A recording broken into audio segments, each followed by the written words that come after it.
السلام علیکم ورحمۃ اللہ وبرکاتہ ان الحمد للہ نحمده ونستعینه ونستغفره ونؤمن به ونتوکل علیہ ونعوذ باللہ من شرور انفسنا ومن سیئات اعمالنا ونشهد ان لا الہ الا اللہ وحده لا شریک له ولا نظیر له ولا وزیر له ولا مشیر له ولا معین له وصلی علی سید الرسل وخاتم الانبیاء المبعوث الى کافة للناس بشیرا ونذیرا وداعیا الى اللہ بإذنہ وسراجا منیرا اما بعد فاعوذ باللہ من الشیطان الرجیم بسم اللہ الرحمن الرحیم وقال اللہ عز وجل وأطیعوا اللہ ورسولہ ولا تنازعوا وتفشلوا وتذهب ريحكم واصبروا ان اللہ مع الصابرین وقال النبی صلی اللہ علیہ وسلم المسلم اخو المسلم وقال النبی صلی اللہ علیہ وسلم المسلم كجسد واحد او كما قال علیہ الصلاة والسلام اللہم صلی علی سیدنا محمد وعلی آل سیدنا محمد وبارک وسلم۔ ہر سمت مچلتی کرنوں نے افسوں نے سب غم توڑ دیا، اب جاگ اٹھے ہیں دیوانے دنیا کو جگا کر دم لیں گے۔ یہ بات آیا ہے دنیا پر ہم پھول بھی ہے تلوار بھی ہے، یا بزم جہاں مہکائیں گے یا خون میں نہا کر دم لیں گے۔ سوچا ہے کفیل اب کچھ بھی ہو ہر حال میں اپنا حق لیں گے، عزت سے جیے تو جی لیں گے یا جام شہادت پی لیں گے۔ میرے محترم بزرگوں دوستو، آج کی اس مجلس کو منعقد کرنے کا میرا سب سے بڑا مقصد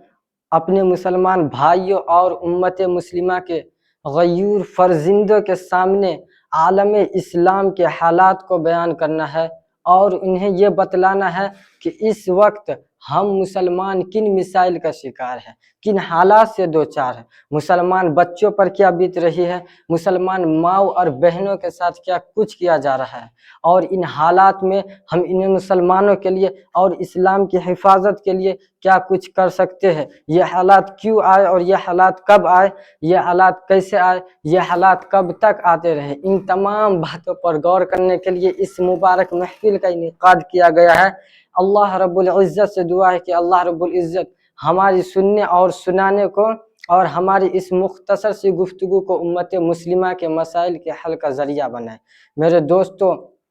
یہ بات ڈھکی چھپی نہیں بلکہ یہ بات روز روشن کی طرح آیا ہے کہ اس وقت مجموعی طور پر ہم مسلمانوں کی ہوا اکھڑ چکی ہے، نہ ہی ان کا کہیں عزت و عظمت ہے اور نہ ہی ان کا کہیں رعب و دبدبہ۔ دنیا کا کوئی بھی شخص، دنیا کی کوئی بھی قوم، دنیا کا کوئی بھی گروہ، دنیا کا کوئی بھی حکومت و سلطنت ان سے نہیں ڈرتی اور وہ ہر کسی سے ڈرتے ہیں۔ آج عالمی سطح پر ان کا مذاق اڑایا جا رہا ہے، ان کے ایک ضعیف اور کمزور امت تصور کیا جا رہا ہے۔ آج دنیا کے ہر خطے میں انہیں ذلیل و رسوا کیا جا رہا ہے، دین و اسلام کی دھجیاں اڑائی جا رہی ہے، اور حد تو یہ ہے کہ مسلمانوں کے محبوب جناب محمد رسول اللہ صلی اللہ علیہ وسلم کے ساتھ تمسخر کیا جا رہا ہے، ان کا مذاق اڑایا جا رہا ہے، اور قرآن کریم جیسی کتابوں کو جلایا جا رہا ہے، ان کے بے حرمتی کی جا رہی ہے، اور اسلام کے جانثار صحابہ کرام رضوان اللہ تعالی علیہم اجمعین کے خلاف کتابیں لکھی جا رہی ہے،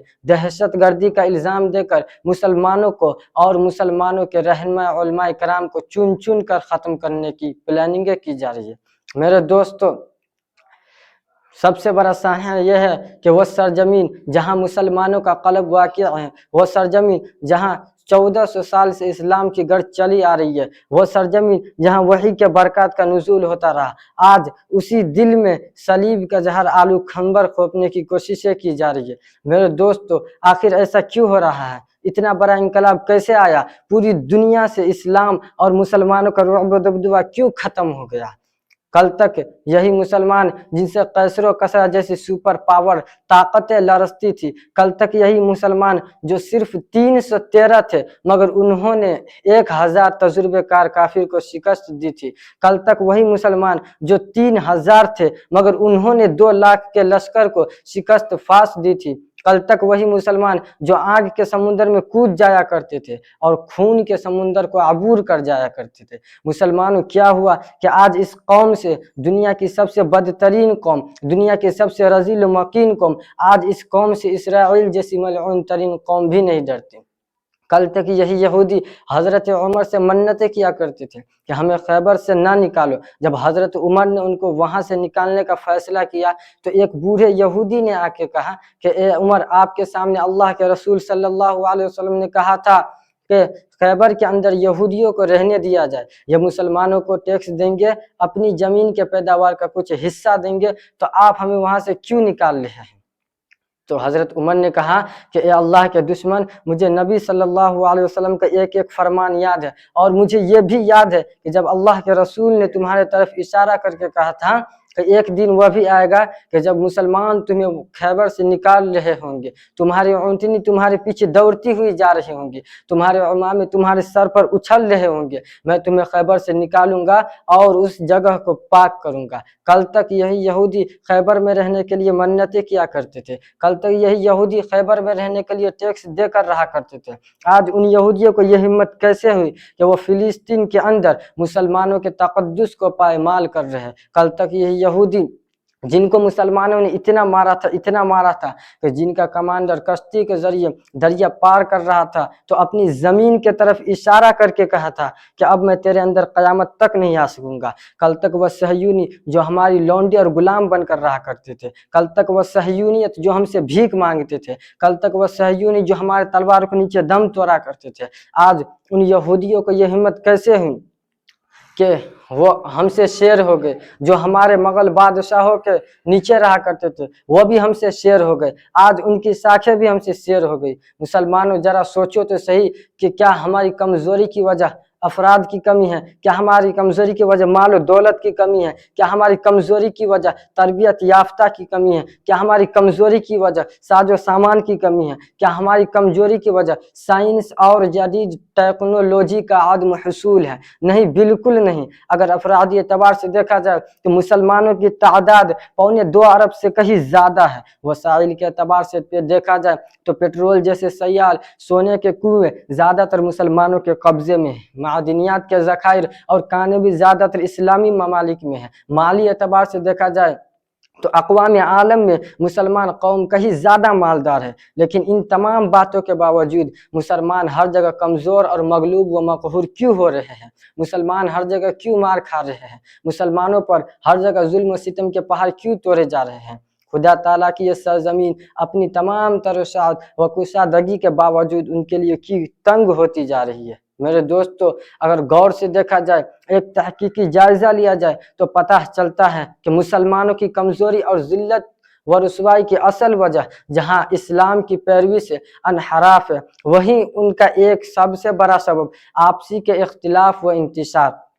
آپس کے لڑائی جھگڑے، آپس کے جنگ و جدل، اتحاد و اتفاق کا فقدان ہے۔ میرے دوستو، پوری تاریخ اس بات پر گواہ ہے کہ جب بھی مسلمانوں میں اتحاد و اتفاق، اخوت و محبت کا یہ رشتہ برقرار رہا، جب بھی مسلمان قوم اتحاد و اتفاق کی لڑی میں پیوست رہی، جب بھی مسلمان سیسہ پالائی ہوئی دیوار رہا، اس وقت تک انہیں بڑی سی بڑی طاقتیں بھی شکست نہیں دے سکتی تھی، اس وقت تک کوئی انہیں آنکھیں بھی نہیں دکھا سکتا تھا۔ لیکن انہوں نے جب سے ایک دوسرے کو گرانے، ایک دوسرے کی ٹانگیں کھینچنے اور ایک دوسرے کو زیر کرنے کا عمل شروع کیا، جب سے مسلمان قوم چھوٹے چھوٹے فرقوں میں، چھوٹے چھوٹے ٹکڑی اور جماعتوں میں بٹنے شروع ہوئے، جب سے ہر شخص اپنی ایک الگ جماعت بنانے کی فکر میں لگ گیا، جب سے ہر شخص اپنی 1.5 انچ کی مسجد بنانے کی فکر میں لگ گیا، جب سے ایک مسلمان پر کفر کے فتوے لگائے گئے، جب سے ایک مسلمان کو دوسرے مسلمان نے خون کا پیاسا بنا لیا اور اس کا خون پینے لگا، اسی وقت سے یہ مسلمان قوم پوری دنیا میں ذلیل و رسوا ہونے لگی۔ اسی وقت سے بے کسی، بے بسی، مایوسی، معاشرتی خرابیاں، اقتصادی بربادی اور تہذیب و غربت جیسی بے شمار افلاس اور درد انگیز پریشانیوں کا دائرہ دن نکلتے اور شام ڈھلتے بڑی تیزی سے مسلمانوں کو اپنے گھیرے میں لینے لگی۔